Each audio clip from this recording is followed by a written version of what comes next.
Hai, balik lagi di RWPP Plot.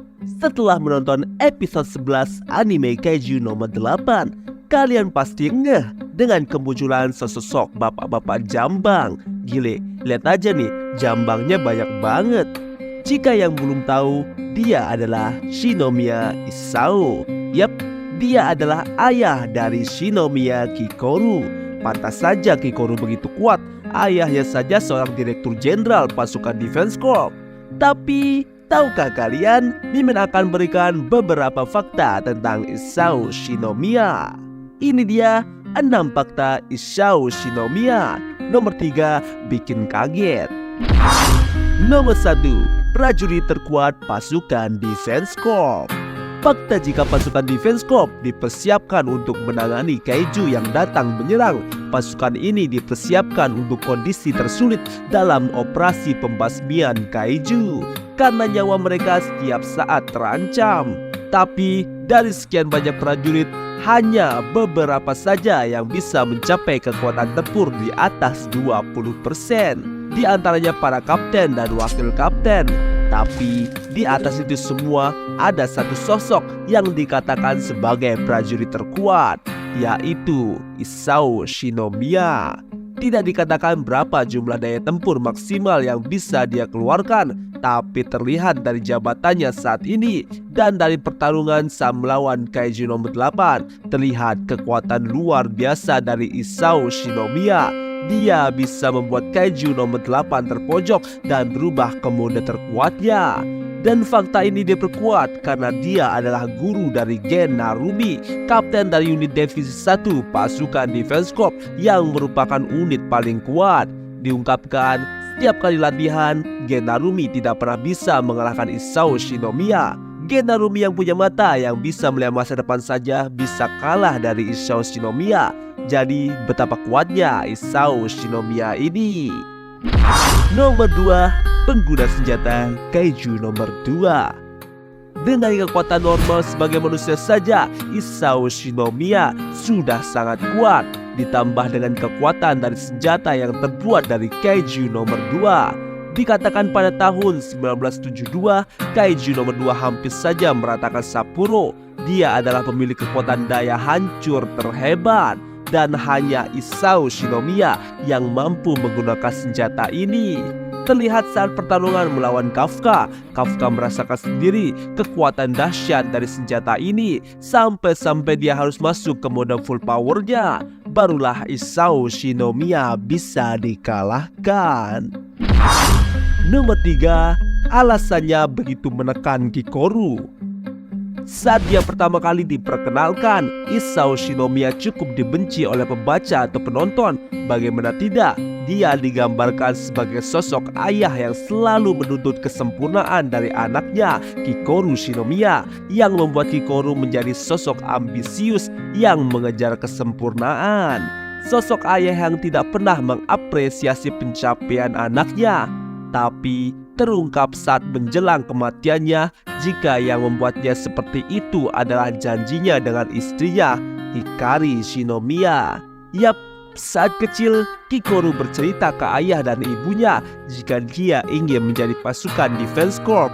Mengetahui itu, ibunya bilang kepada Isao, jika saat itu tiba, saat Kikoru masuk ke pasukan Defense Corps, maka dia akan menjadi iblis untuknya. Waduh, maksudnya iblis di sini adalah dia akan melatih Kikoru dengan sangat keras untuk melatih mentalnya, dan dia meminta Isao untuk menjadi malaikatnya. Tapi sayangnya Hikari mati saat melawan Kaiju nomor 6, dan jadilah yang menjadi iblis satu-satunya adalah ayahnya untuk Kikoru. Ini semua demi perkembangan Kikoru agar menjadi lebih kuat baik mental dan hatinya, dan itu berhasil. Terlihat betapa potensialnya Kikoru saat menjadi pasukan Defense Corps. Nomor 4, kematian yang tragis. Sepandai-pandainya tupai melompat pasti akan jatuh juga. Sekuat-kuatnya Isao Shinomiya pada akhirnya kalah juga.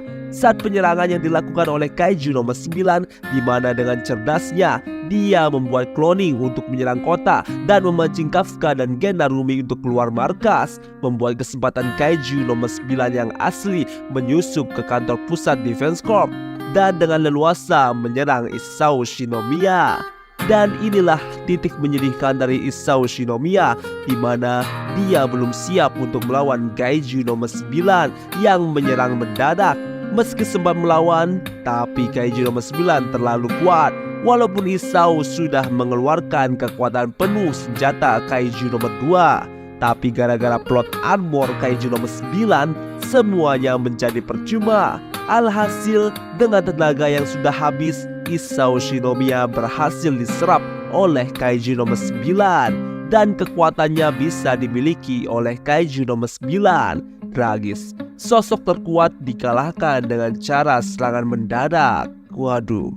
Nomor 5, visi dan misi Isao Shinomiya.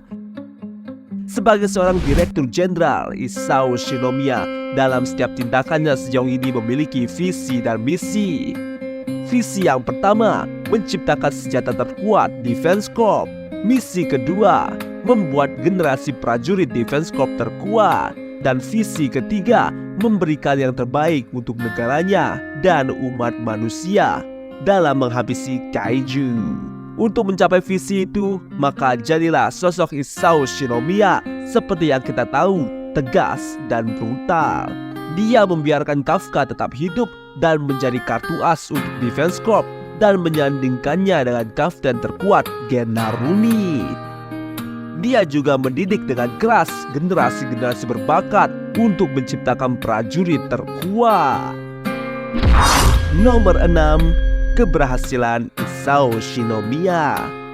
Terlepas dari sikap tegas Isao Shinomiya, tapi di balik sikapnya itu ada sebuah rencana dan tujuan yang dia persiapkan, seperti rencana menduetkan Kafka dan Gen Narumi. Terbukti, duet Kaiju nomor 8 dan Gen Narumi adalah yang terbaik yang pernah dimiliki oleh Defense Corp. Ini semua sudah difikirkan matang-matang oleh Isao Shinomiya dengan cara tidak membunuh Kafka dan justru membiarkannya hidup sebagai senjata terkuat Defense Corp. Karena dia tahu betul, jika Kaiju mati dijadikan senjata, tidak akan bisa mengeluarkan kekuatan penuhnya. Dia juga berhasil membuat anaknya Kikoru Shinomiya sebagai prajurit potensial Defense Corp dengan didikannya sebagai iblis kejam untuk anaknya yang selalu menuntut kesempurnaan. Ini membuat Kikoru selalu bekerja keras untuk menjadi yang terbaik di atas yang terbaik agar ayahnya bisa mengakuinya. Ini membuat Kikoru menjadi sosok sempurna untuk generasi emas Defense Corp selanjutnya. Dan itu dia beberapa fakta tentang Bapak Isao Shinomiya. Ya tentunya kayak mirip-mirip Itachi lah ya. Rela dibilang penjahat asal tujuan baiknya terwujud.